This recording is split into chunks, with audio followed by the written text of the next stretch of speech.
The early warning indicators for vulnerable children exposed to adverse childhood experiences, ACEs. ACEs stand for Adverse Childhood Experiences. They are defined as repeated traumatic stressors in a child younger than 18 years old, which act as a stimulant to the active wear and tear of a child's body and brain system. They have been studied for the past 2 decades and identified that the higher the exposure of ACEs to a child, the higher the risk of poor health outcomes, including premature death.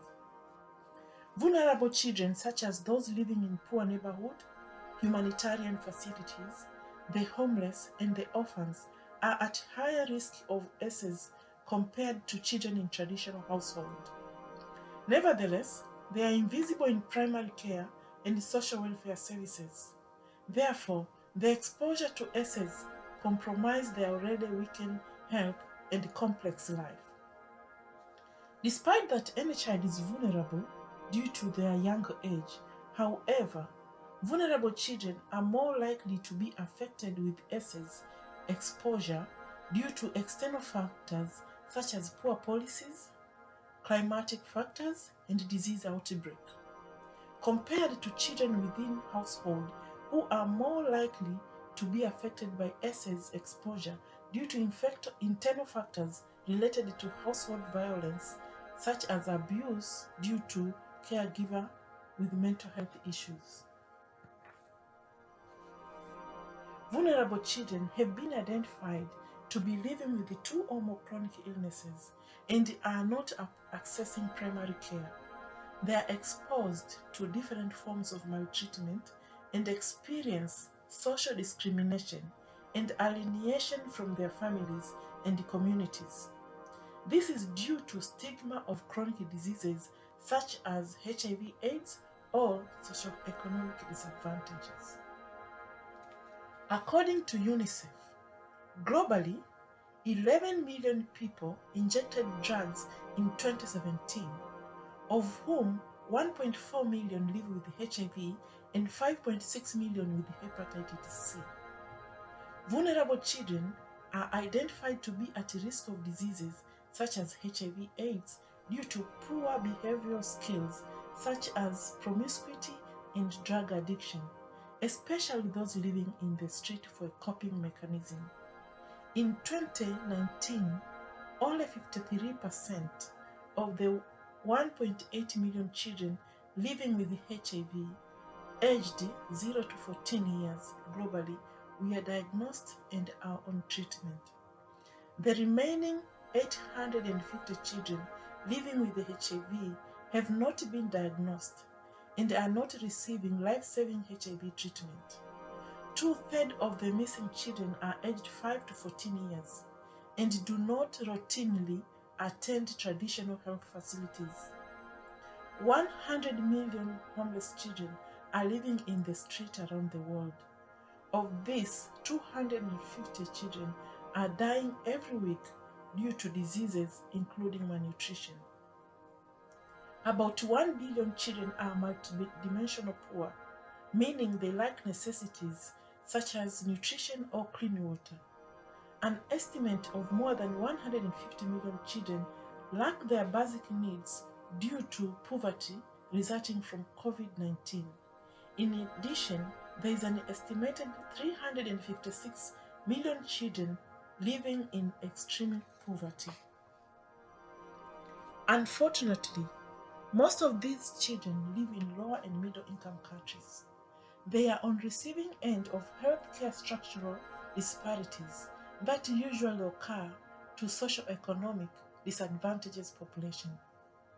Many children are treated in cruelty and violently.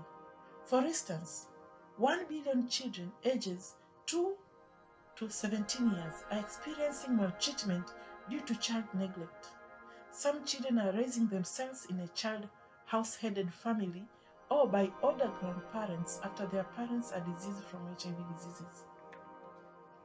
152 million children worldwide are victims of child labor, and the number is expected to rise due to COVID-19 as many children are exploited to early marriages and child trafficking.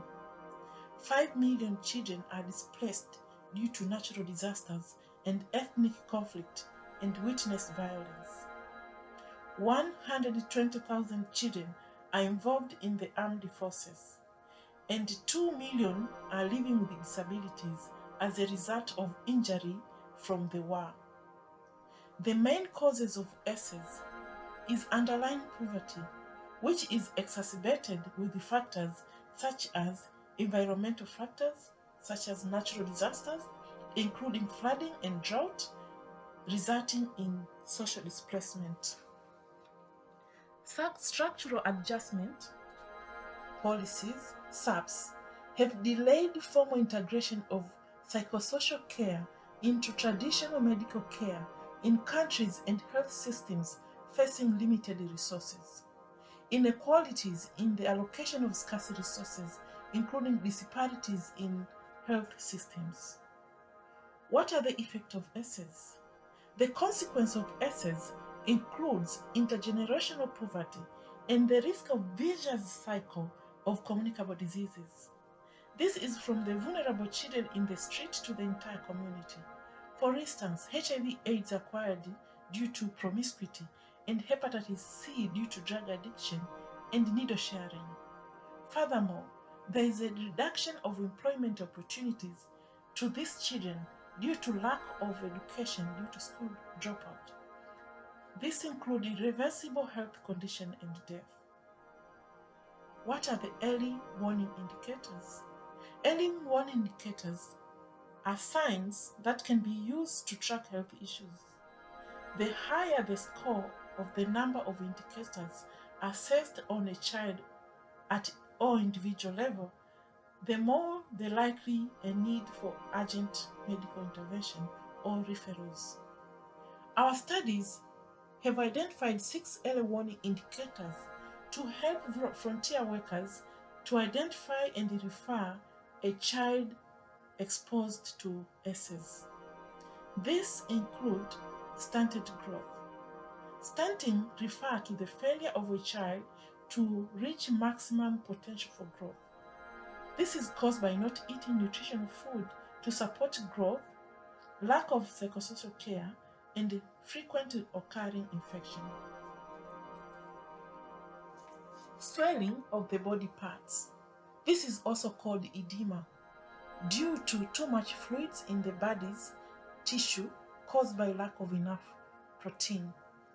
Abnormal skin condition, including rashes, wounds, injuries, injection marks, and puffiness of the face. Often a lone child, fatigue or lack of energy for a child to play and associate with age-related activities. Drowsiness or a state of being sleepy. Unkempt or poorly groomed, possibly running nose and neglect. Advantages of using early warning indicators. They will help reduce childhood multimorbidities and mortality related to ESES. This is by early identification, which will enhance early referrals to care. Who is responsible for the assessment and referral pathway of ESES? Safeguarding vulnerable children from ESES is a public health concern. Therefore, it is everyone's responsibility, including government and non-government entities, communities and neighborhood, families, frontier workers from primary health care who are nurses, doctors, and allied health, education institutions such as teachers, social welfare systems including social workers, local community authorities such as community health volunteers, and legal systems such as the police.